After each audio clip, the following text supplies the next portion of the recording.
Hello everyone, आप सभी का स्वागत है हमारे YouTube channel online study class में। आज की इस वीडियो में हम डिस्कस करेंगे प्रयोगशाला परिचारक एग्ज़ाम के इम्पॉर्टेंट एमसीक्यू क्वेश्चंस, जिसमें हम लोग देखने वाले हैं ऊष्मा विज्ञान के एमसीक्यू क्वेश्चंस।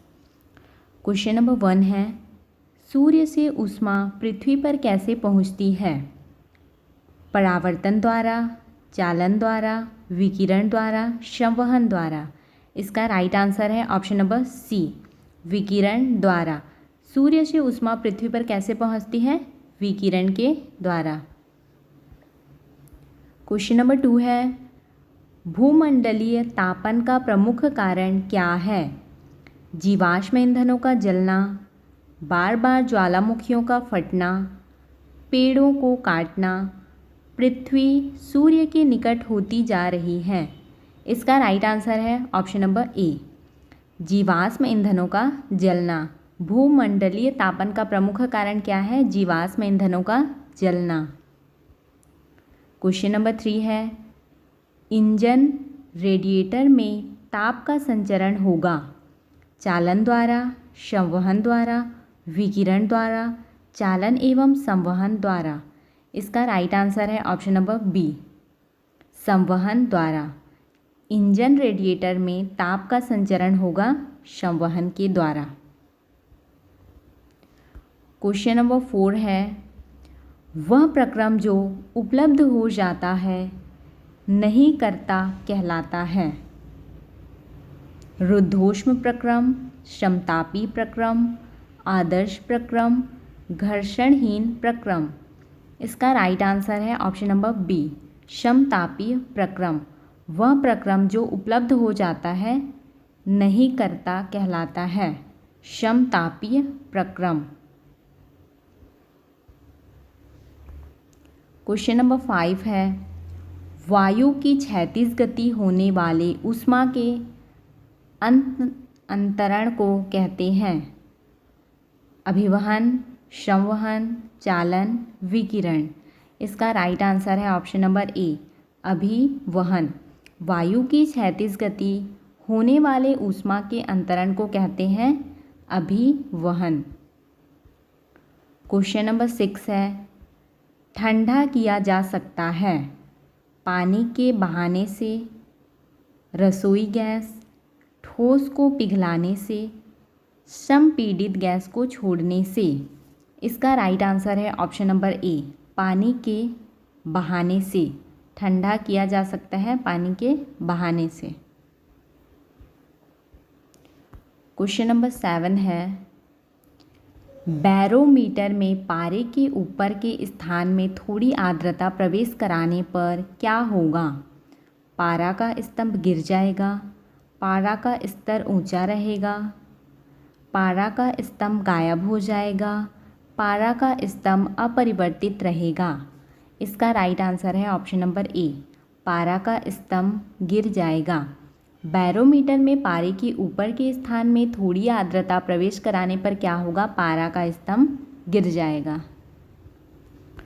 क्वेश्चन नंबर 8 है, निम्न में से किसके कारण प्रभावित होता है? तापमान, द्रव्यमान, विभवांतर, घनत्व। इसका राइट आंसर है ऑप्शन नंबर सी, विभवांतर। निम्न में से किसके कारण प्रभावित होता है? विभवांतर के कारण। क्वेश्चन नंबर 9 है, बर्फ से भरी हुई शीशे के गिलास पर पानी की कुछ बूंदें दूसरी तरफ की सतह पर दिखाई पड़ती है क्योंकि ग्लास का बाहरी सतह आर्द्र प्रभाव प्रदर्शित करता है, वायुमंडलीय आर्द्रता, अंदर का जल रिसकर, पहला और तीसरा दोनों। इसका राइट आंसर है ऑप्शन नंबर डी, पहला और तीसरा दोनों। पहला है ग्लास बाहरी सतह आर्द्र प्रभाव प्रदर्शित करता है और तीसरा है अंदर का जल रिसकर।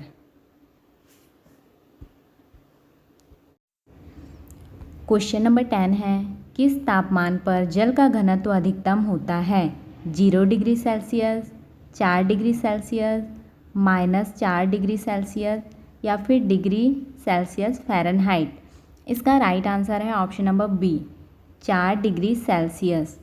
किस तापमान पर जल का घनत्व अधिकतम होता है? 4 डिग्री सेल्सियस पर।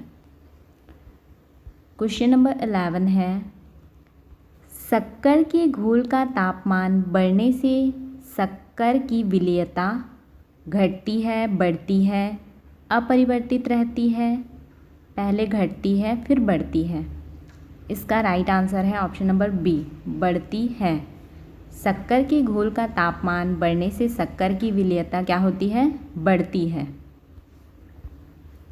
क्वेश्चन नंबर 12 है, जब थैली में रखी बंधवत खाद्य पदार्थों को सूक्ष्म तरंग में तापित किया जाता है तब सबसे पहले थैली में छेद क्यों करते हैं? भाप के दाब में फटने से बचाने के लिए, ताप को क्षेत्र के द्वारा खाद्य पदार्थ में प्रवेश कराने के लिए, सूक्ष्म तरंगों क्षेत्र के द्वारा खाद्य पदार्थ में प्रवेश कराने के लिए, या फिर खाद्य पदार्थ की सुगंध को बाहर आने के लिए? इसका राइट आंसर है ऑप्शन नंबर ए, भाप के दाब में फटने से बचाने के लिए।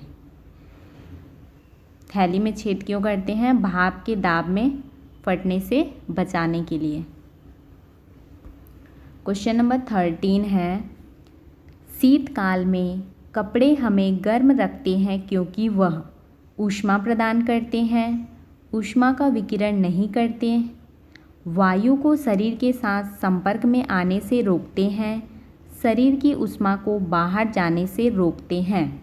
इसका राइट आंसर है ऑप्शन नंबर डी, शरीर की ऊष्मा को बाहर जाने से रोकते हैं। शीतकाल में कपड़े हमें गर्म रखते हैं क्योंकि वह शरीर की ऊष्मा को बाहर जाने से रोकते हैं। क्वेश्चन नंबर 14 है, जब गर्म पानी बोतल गिलास के ऊपर छिड़का जाता है तो वह टूट जाता है, इसका क्या कारण है? अचानक ही गिलास विस्तृत हो जाता है, अचानक ही गिलास संकुचित हो जाता है, जल वाष्पित हो जाता है, या फिर गिलास रासायनिक रूप से जल के साथ प्रतिकृत होता है? इसका राइट आंसर है ऑप्शन नंबर ए, अचानक ही गिलास विस्तृत हो जाता है। जब गर्म पानी बोतल गिलास के ऊपर छिड़का जाता है तो वह टूट जाता है क्योंकि अचानक ही गिलास का विस्तृत हो जाता है। क्वेश्चन नंबर 15 है, निम्नलिखित में से किसमें सर्वोच्च विशिष्ट ऊष्मा का मान होता है? कांच, तांबा, शीशा, जल? इसका राइट आंसर है ऑप्शन नंबर डी, जल। निम्नलिखित में से किसमें सर्वोच्च विशिष्ट ऊष्मा का मान होता है? जल। क्वेश्चन नंबर 16 है, आपेक्षिक आर्द्रता को किस रूप में व्यक्त किया जाता है? ग्राम, प्रतिशत, किलोग्राम, अनुपात? इसका राइट आंसर है ऑप्शन नंबर बी, प्रतिशत। आपेक्षिक आर्द्रता को किस रूप में व्यक्त किया जाता है? प्रतिशत के रूप में। क्वेश्चन नंबर 17 है, रेफ्रिजरेटर में शीतलन किस प्रकार होता है? फ्रीज़र में जमा हुआ बर्फ द्वारा, संपीड़ित गैस के सहसा प्रसार द्वारा, वाष्पशील द्रव के वाष्पन द्वारा, इनमें से किसी के भी द्वारा नहीं? इसका राइट आंसर है ऑप्शन नंबर सी, वाष्पशील द्रव के वाष्पन के द्वारा क्या होता है? रेफ्रिजरेटर में शीतलन होता है।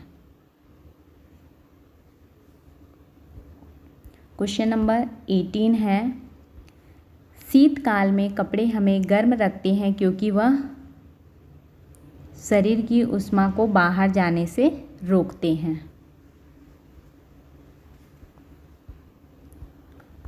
क्वेश्चन नंबर 19 है, पर्वतों द्वारा आच्छादित हिम सूर्य की गर्मी द्वारा एक साथ न पिघलने का कारण है? यह अति कठोर हो जाती हैं, यह सूर्य से प्राप्त अधिकांश ऊष्मा को परावर्तित कर देती है, इसकी विशिष्ट ऊष्मा क्षमता कम होती है, इसमें संकलन की गुप्त ऊष्मा उच्च होती है? इसका राइट आंसर है ऑप्शन नंबर डी, इसमें संकलन की गुप्त ऊष्मा उच्च होती है। इस कारण से पर्वतों पर आच्छादित हिम सूर्य की गर्मी द्वारा एक साथ नहीं पिघलते हैं। क्वेश्चन नंबर 20 है, जल के आयतन में क्या परिवर्तन होगा यदि तापमान 9 डिग्री सेल्सियस से गिराकर 3 डिग्री सेल्सियस कर दिया जाए? आयतन में कोई परिवर्तन नहीं होगा। आयतन पहले से बढ़ेगा और बाद में घटेगा। आयतन पहले घटेगा और बाद में बढ़ेगा। पानी जम जाएगा। इसका राइट आंसर है ऑप्शन नंबर सी, आयतन पहले घटेगा और बाद में बढ़ेगा। जल के आयतन में क्या परिवर्तन होगा यदि तापमान 9 डिग्री सेल्सियस से गिराकर 3 डिग्री सेल्सियस कर दिया जाए? क्या होगा? आयतन पहले घटेगा फिर बाद में बढ़ेगा। यदि आपको हमारी यह वीडियो हेल्पफुल लगी हो तो वीडियो को लाइक करें, चैनल को सब्सक्राइब करें एंड अपने दोस्तों के साथ शेयर करें।